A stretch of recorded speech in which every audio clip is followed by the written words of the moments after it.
Hello friends, welcome to Harmony Physics classes. Myself Lokesh Kumar and this is video number 5 on Assam Meghalaya CSR NET JRF December 2019 Physical Science Solution, and these questions are from part B.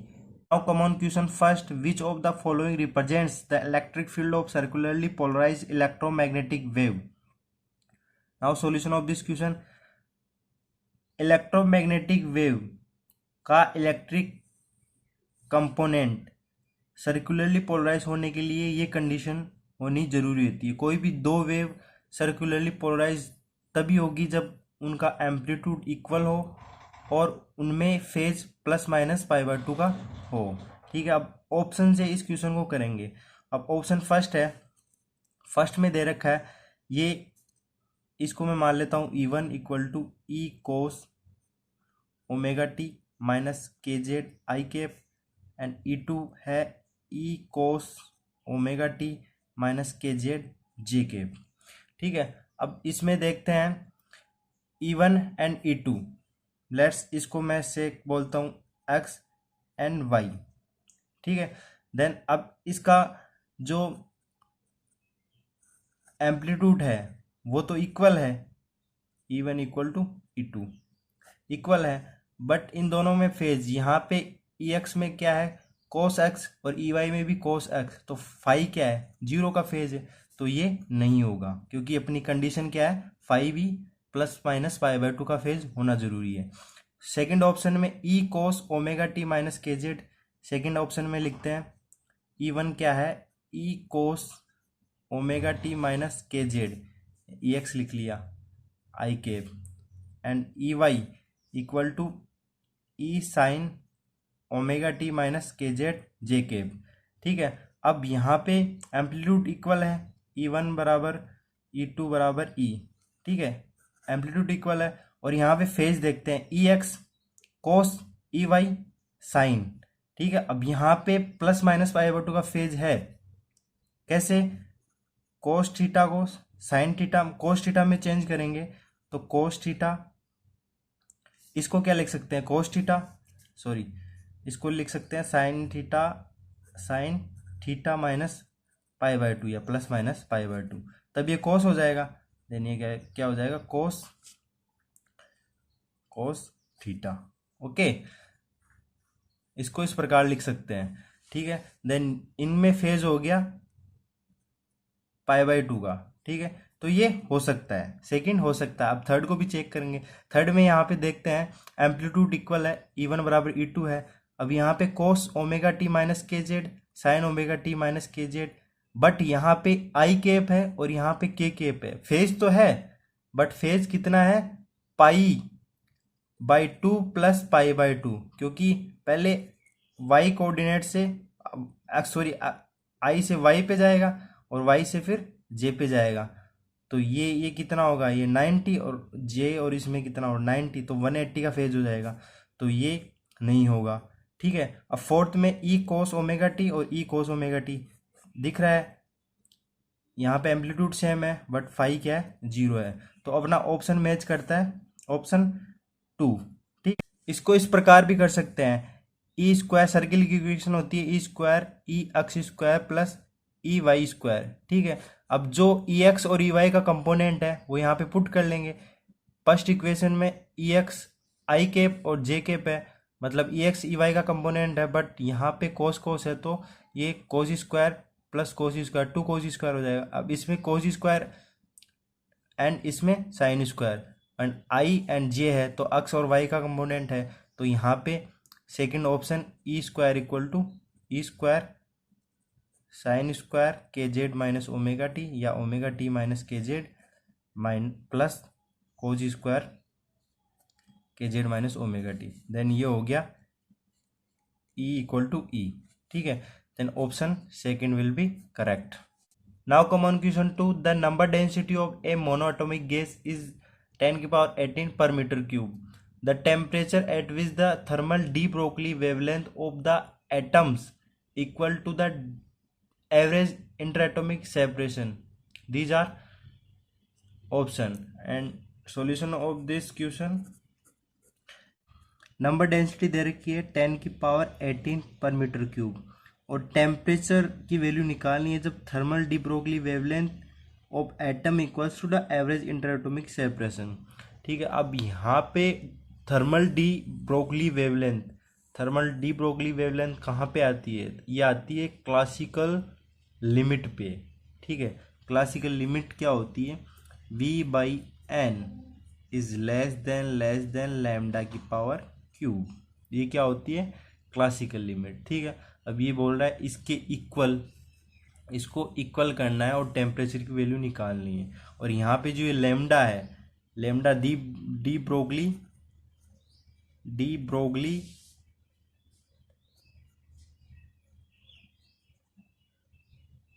Wavelength, इसकी value होती है lambda D equal to h/√2πm/kBt। Okay, और ये V/n को क्या लिख सकते हैं? 1/n, चूंकि n नंबर डेंसिटी क्या होती है? n/v, number of atom per unit volume, ये क्या होगी? Number density. ठीक है, तो ये चेंज हो जाएगा 1/n इक्वल टू लैम्डा की पावर क्यूब। ठीक है, जो भी वैल्यू है यहाँ पुट कर लेते हैं, क्यूब को इधर लाएं तो n की पावर 1/3 h/2πm/kBt। ठीक है, अब यहाँ पे n की वैल्यू दे रखी है 10⁻18, पुट कर लेंगे 18, यानी हो गया 1/3, दोनों तरफ स्क्वायर भी कर लेते हैं क्योंकि यहाँ रूट है, जो रूट हटाने के लिए h²/2m/kBt, एंड यहाँ पे पाई भी है। ओके, देन ये हो गया 18 का 2/3, 10⁻18 का 2/3, तो कितना होगा? ये हो गया 612, 1/10 की power 12 equal to h²2πm/kBt। Temperature की वैल्यू निकालनी है तो टेम्परेचर को इधर ले आते हैं, तो ये हो गया T equal to h², sorry यहाँ पे h² है, h²2πm/kB मल्टीप्लाई, ये 10 की पावर इधर आ जाएगा ऊपर, 10⁻12, यानी ये हो जाएगा 10⁻12। तो ये टी की वैल्यू अपने पास आ गई। अब ऑप्शन देखते हैं, 10⁻12, 10⁻10, 10⁻9 एंड 10⁻11। ठीक है, then option 1 will be. Question 3, a non conducting thin ellipsoidal cell defined by the equation x² plus 2y² plus 3z² equal to a² has a net charge q separate uniformly over its surface. The flux passing through a hemispherical surface defined by x² plus y² plus z² equal to a² and z is greater than 0 is। ठीक है, flux निकालना है इसमें, मतलब phi की value निकालनी है जो हेमिस्फेयर से हेमिस्फेरिकल सरफेस से निकलता है। ओके, यहाँ पे फर्स्ट दे रखा है non conducting thin ellipsoidal shell. Okay, इसकी वैल्यू, ये इसकी इक्वेशन दे रखी है x² plus 2y² plus 3z² equal to a²। अब यहाँ पे इंटरसेक्ट देखते हैं, मतलब इसको फॉर्म में चेंज कर लेंगे, then x² plus 2y² plus 3z² equal to 1। तो x एक्सिस पे इंटरसेप्ट क्या होगा? +-a, y एक्सिस पे इंटरसेप्ट क्या होगा? +-1 a/√2, एंड z एक्सिस पे हो गया +-a/√3, यहाँ से निकल जाएगा। ओके, एंड स्पेयर दे रखा है x² plus y² plus z² equal to a²। ठीक है, अब पिक्चर बनाते हैं इसकी। ये स्पेयर हो गया, ठीक है, ये x y and z of course बनी जाएगी। एंड दूसरा जो इलिप्सोइडल सेल है उसमें अक्स के क्या है? +-a। ठीक है, देन अक्स के रूप में ये +-a पे यहाँ से यहाँ, तो इलिप्सोइड को ये बना लिया इलिप्सोइड। ठीक है, कुछ वाई एक्सिस पे A by root plus minus A by root two value मतलब ए से कम है तो इसके अंदर ही आएगा। ठीक है, अब जो टोटल चार्ज है इलिप्सोइड बल पे क्या है, क्यू। ओके, टोटल चार्ज दे रखा है Q, spread over its surface, इसकी सरफेस पे फैला हुआ है। ठीक है, एंड ये क्या होगा, इसकी सरफेस पे फैला हुआ है, इसका मतलब क्या है, ये स्फीयर के अंदर भी है, अंदर चार्ज है। ओके, सो जो टोटल फ्लक्स है, टोटल जो फ्लक्स है वो इस स्फीयर से निकलेगा, वो कितना निकलेगा, जितना इसके अंदर आएगा। ठीक है, इस सरफेस के कितना अंदर आएगा, टोटल इस सरफेस से कितना आएगा, Q by epsilon. Gauss law क्या कहता है कि किसी भी बंद पृष्ठ से फ्लक्स पास होता है वो कितना होता है, क्यू बाई एप्सिलॉन नॉट। ठीक है, अब ये चार्ज है क्यू किस पे, इलिप्सोइडल पे, और इलिप्सोइडल है किसके अंदर, स्फीयर के अंदर। तो स्फीयर से कितना फ्लक्स निकलेगा, क्यू बाई एप्सिलॉन नॉट। ठीक है, ये टोटल स्फीयर से निकलेगा। कब, जब अक्स की वैल्यू क्या हो, प्लस माइनस, वाई की वैल्यू क्या हो प्लस माइनस, और जेड की वैल्यू क्या हो plus minus. Okay, plus minus कुछ भी हो सकता है, जैसे मैं लेट ए कर लेता हूँ, ए कर लेता हूँ, ए इसमें ये तभी है, मतलब ये स्पेयर दे रखा है तो ये तभी होगा जब एक अक्स की वैल्यू, वाई की वैल्यू, जेड की वैल्यू प्लस माइनस ए प्लस माइनस ए प्लस माइनस ए होगी। ठीक है, टोटल इस स्पेयर से निकलने वाला फ्लक्स कितना होगा, क्यू बाई एप्सिलॉन। बट यहाँ पे ध्यान रखने वाली बात है, कंडीशन दे रखी है, Z is greater than zero, मतलब ये स्पेयर नहीं हुआ, ये क्या बन जाएगा, हेमिस्फेरिकल सरफेस। क्या बन जाएगी, मतलब जेड की नेगेटिव वैल्यू नहीं लेनी है यहाँ पे, तो जेड ग्रेटर देन जीरो पे क्या हेमिस्फेयर बन जाएगा। अब जेड की वैल्यू नहीं लेनी है तो जेड से कितना ही निकलेगा, टोटल जो इससे पास होने वाला सरफेस की फ्लक्स कितना निकलेगा, इसका आधा। ठीक है, तो इसका आधा निकलेगा, तो ये हो गया टोटल फ्लक्स कितना निकलेगा, Q by two epsilon naught. ये अपना हुआ answer. Then option 3 will be. Now common question 4, the wave function of a particle of mass m in the potential vx in the dimension is psi x equal to a e की power minus b x where b is greater than 0 and a are constant, b and a are constant. If this wave function is an energy eigenfunction, if this wave function is an energy eigenfunction, then a possible form of the potential Vx is, okay, then wave function दे रखा है psi x equal to a e की power minus b mod of x। ठीक है, और potential निकालना है कि पोटेंशियल किस प्रकार का है, और यहाँ पे ये वेव फंक्शन दे रखा है, ये वेव फंक्शन है वो इस प्रकार से डिफाइन है। ओके, मतलब कह रखा है if this wave function is an energy eigen function. ठीक है, ये मतलब इसके एसोसिएट एनर्जी ई देगा। ओके, देन अब वेव फंक्शन को ध्यान से देखते हो, ये वेव फंक्शन किस प्रकार का दिखता है, ये क्या है, मोड ऑफ एक्स। इसका मतलब क्या हुआ, एक्सपोनेंशियली माइनस एक्स में भी जाएगा, एक्सपोनेंशियली प्लस एक्स में भी जाएगा, मतलब इस प्रकार ये एक्स देखते हैं एंड ये साई एक्स को देखते हैं, तो ये किस प्रकार से बनेगा, ये नेगेटिव में भी जाएगा और पॉजिटिव में भी जाएगा।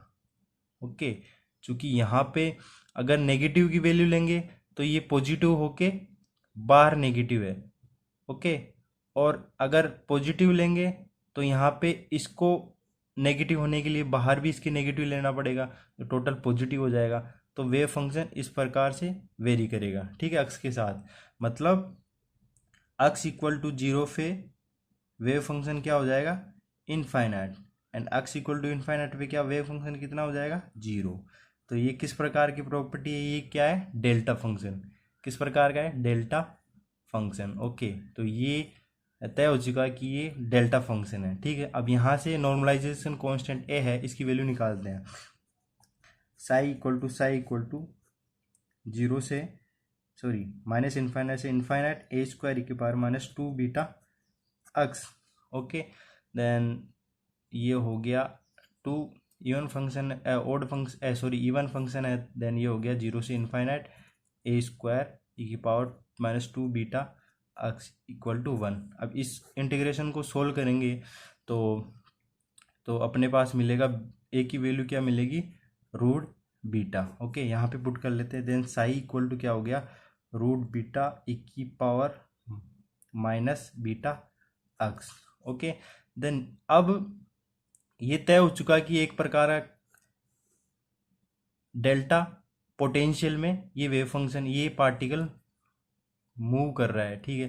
देन डेल्टा फंक्शन को किस प्रकार लिखेंगे, माइनस लैम्डा डेल एक्स, ठीक है। अब अपने को लैम्डा की वैल्यू चाहिए। ओके, देन लैम्डा की वैल्यू किस में होगी, बीटा। और बीटा, ये वाला बीटा और लैम्डा में एक रिलेशन होता है, beta equal to H M by H cut square lambda, ठीक है। तो यहाँ से लैम्डा की वैल्यू निकालते हैं, lambda equal to H cut square by M beta. Okay, और यहाँ पे जो नेगेटिव है, ये नेगेटिव शो करता है कि ये जो पोटेंशियल है वेव फंक्शन में दिख रहा है, जो पोटेंशियल है वो क्या है, अट्रैक्टिव टाइप पोटेंशियल है, ठीक है। देन यहाँ से लैम्डा की वैल्यू यहाँ पुट कर लेंगे। Then V X equal to H cut square by M beta del X और negative. Okay, then option 4 will be correct. Come on, question 5. Two spheres are subjected to black body radiation at temperature T1 and T2 respectively. For the first sphere, only half of its surface is exposed to the radiation, while the full of surface, the second sphere, is exposed.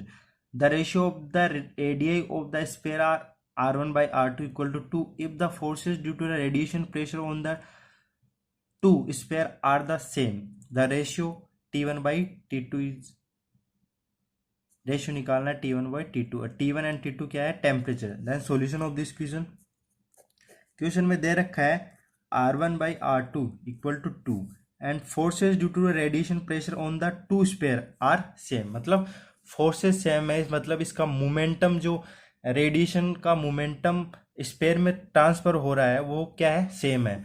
Means जो अपने पास total maximum radiation energy है, जो emission energy है, वो maximum proportional equal to होती है 4 पाई are square T की power 4। Okay, ये 4 पाई आर स्क्वायर होती है सरफेस ऑफ स्फेयर, जिससे ये रेडिएशन क्या हो रहा है, एक्सपोज हो रहा है, ठीक है। अब यहाँ पे दो स्फेयर दे रखे हैं। देन E1 इक्वल टू क्या हो गया, 4 पाई R1 स्क्वायर T1 की power 4 and E2 equal to क्या हो गया, 4 पाई R2 स्क्वायर T2 की पावर 4। ओके, एंड कहा है क्वेश्चन में the first sphere only half of its surface, ठीक है। ये फुल सरफेस है, फुल सरफेस के लिए, हाफ सरफेस के लिए क्या हो जाएगा, ये E1 equal to 4 pi R1 square by 2 T1 की पावर 4, ठीक है। अब यहाँ पे force due to radiation pressure equal है, मीन्स जो एनर्जी का ट्रांसफॉर्म मतलब एनर्जी ट्रांसफर हो रही है रेडिएशन थ्रू स्पेयर, वो भी दोनों के लिए सेम होगी। देन E1 बाई ये हो गया 4 पाई R1 स्क्वायर T2 की पावर 4 बाई 2 इक्वल कर लिया। देन ये हो गया E1 बाई E2, चूँकि E2 बराबर E1 है। ओके, देन ये हो गया 4 पाई R2 स्क्वायर T2 की पावर 4। देन ये कट गया और ये हो गया 1 equal to R1 by R2 का whole square T1 by T2 की पावर 4 1 बाई 2। ओके, यानी 2 इधर चला गया। R1 बाई R2 क्वेश्चन में दे रखा है कितना है, 2। देन ये हो गया 4, देन 2 का स्क्वायर क्या हो गया, 4 इधर नीचे आ जाएगा तो 4 हो गया। देन T1 बाई T2 का की पावर 4, देन ये हो गया T1 by T2 equal to half बचेगा। ओके, देन हाफ एंड इसकी पावर 4 इधर जाएगी तो 1 बाई 4 के रूप में हो जाएगा। Then T1 by T2 equal to 1 by 2 की power 1 by 4। Then option D will be, option 4 will be correct. On question 6, there are n distinguishable balls are put in n boxes where each boxes can contain at most n minus 1 balls, the number of way in which the balls can be distributed in the boxes. Okay मतलब question में solution of this question given है n distinguishable balls and n boxes. Okay और each box contain at most n minus 1 balls. ठीक है मतलब एक box में n minus 1 balls भरी जाएगी.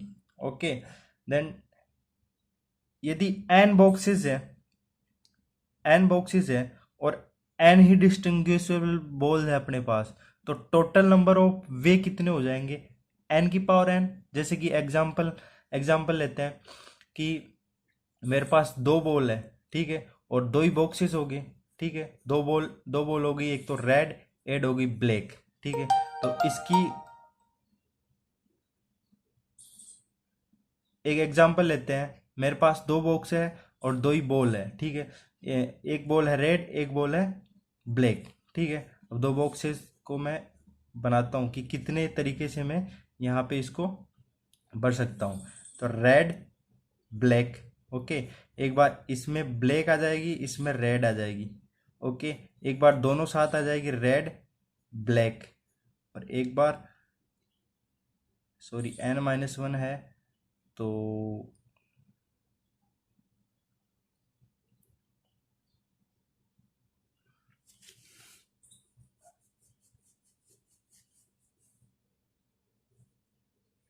हाँ, तो एक बार आ जाएगी red black and black red, ठीक है. मैं यहाँ पे इसको नहीं ले रहा पहले, ओके, इस केस को बाद में लेंगे, ठीक है. मैं जब ले रहा हूँ कि 2 बॉल है और 2 ही बॉक्सेस है, तो टोटल नंबर कितने हो गए. एक बार अलग से बना लूंगा इसको, रेड एंड ब्लैक, ओके. तो 1 2 3 4 मतलब 2 ही बॉक्स है और 2 ही बॉल है, तो इसके लिए वे कितना हो गया 2 की पावर 2, ओके. पर अपने पास n बॉक्स है और n ही बॉल्स है, ओके, तो इसके लिए टोटल वेज हो गया कितना n की पावर n, ठीक है. अब यहाँ पे कंडीशन दे रखी है each box contain at most n minus 1 balls, ठीक है. देन डिस्ट्रीब्यूशन होगा, टोटल डिस्ट्रीब्यूशन कितना होगा n की power n minus way in which all n ball are in a single box, ठीक है. इसका मतलब क्या हुआ कि टोटल अपने पास n की पावर n है, टोटल पॉसिबल वेज, ठीक है. अब जब n minus 1 एक बॉल कंटेन करेगा, n minus 1 बॉल्स एक बॉक्स क्या करेगा कंटेन करेगा, तो उसके लिए एक सिंगल बॉक्स के लिए जो बॉल्स का वे है वो घटा देंगे, तो टोटल अपने पास n minus 1 बॉल्स के लिए वेज आ जाएंगे, कितना डिस्ट्रीब्यूशन होगा वो आ जाएगा, ठीक है. देन ये हो गया n की power n minus n equal to, इसको n कॉमन लेंगे, देन n की power -1, then option 1 will be correct. On question 7, a combinational digital logic circuit has 3 input and 1 output. When decimal equivalent of binary input A, most significant bit, and B and C, least significant bit, is less than 3, the circuit produces the output as low. The simplified logic expression for output is. Combinational circuit दे रखा है और कहा है कि 3 input है A B C और एक आउटपुट है, okay, Y, okay. Then Y के लिए एक्सप्रेशन निकालना है, सिंप्लीफाइड लॉजिक एक्सप्रेशन देखना है. जब कंडीशन दे रखी है कि A मोस्ट सिग्निफिकेंट बिट होगा, B एंड C क्या होगा लिस्ट सिग्निफिकेंट बिट होंगे, और कितने के बराबर होंगे 3 के लेस होंगे, बराबर नहीं होंगे 3 से लेस होंगे, मतलब ये हो गया अब मैं जैसे ए बी सी को बाइनरी में चेंज करता हूँ, 3 क्या है डिजिटल में दे रखा है, अब बाइनरी में चेंज करता हूँ तो 1 2 4, ओके, इसी प्रकार चेंज करते हैं। देन यहाँ पे अगर सी का ऑन होगा, सी को 1 लेता हूँ एंड इनको 0 लेता हूँ, ठीक है, देन ये लेस देन क्या होगा 3 होगा चूंकि 1 है। अब बी को 1 लेता हूँ, सी को 0 लेता हूँ एंड ए को भी 0 लेता हूँ, फिर भी लेस देन 3 है। अब यहाँ पे बी और सी को 1 1 लेता हूँ एंड ए को 0 लेता हूँ, देन ये लेस देन 3 नहीं है। क्या है, लेस देन 3 नहीं है, तो ये कैंसिल हो जाएगा। तो अपने लिए दो जो इनपुट है वो इस प्रकार होंगे, ए बी सी का कितना होगा 0 0 1 एंड 0 1 0। एंड यहाँ पे दे रखा है कि सर्किट का जो आउटपुट है वो क्या मिलेगा लो, मतलब वाई हमेशा क्या मिलेगा 0। देन यहाँ पे जो भी एक्सप्रेशन है इसमें ये इनकी वैल्यू पुट करेंगे और जिसमें भी अगर दोनों के लिए वाई की वैल्यू 0 आएगी वो अपना आंसर होगा। देन ऑप्शन ए को देखते हैं, क्या है A plus B dot C, okay, A 0 plus B कितना है 0 प्लस सी कितना है 1, ठीक है, देन ये कितना मिलेगा 0। अब ए प्लस बी डॉट सी दूसरे के लिए देखते हैं, 0 बी की वैल्यू 1 एंड सी की वैल्यू 0, तो यहाँ पे पुट कर लेंगे 0 प्लस 1 डॉट 0, तो क्या हो गया 0। अब सेकंड ऑप्शन के लिए देखते हैं, दो तीनों का मल्टीप्लीकेशन होगा तो देन 0 डॉट 0 डॉट 1 इसके लिए, देन 0 0 1 का मल्टीप्लीकेशन कितना हो जाएगा 0 एंड 0 का बाहर क्या होगा 1, तो ये नहीं होगा क्योंकि आउटपुट अपने को चाहिए 0। ऑप्शन ए के लिए दोनों के लिए क्या आया 0 आया, पर ऑप्शन बी के लिए 0 नहीं आया। ठीक है, अब सी के लिए चेक करते हैं, A dot B dot C, ठीक है 0, ओके, एंड बी के लिए भी 0, सी के लिए 0 एंड 0, एंड तो यहाँ पे option A and C will be correct.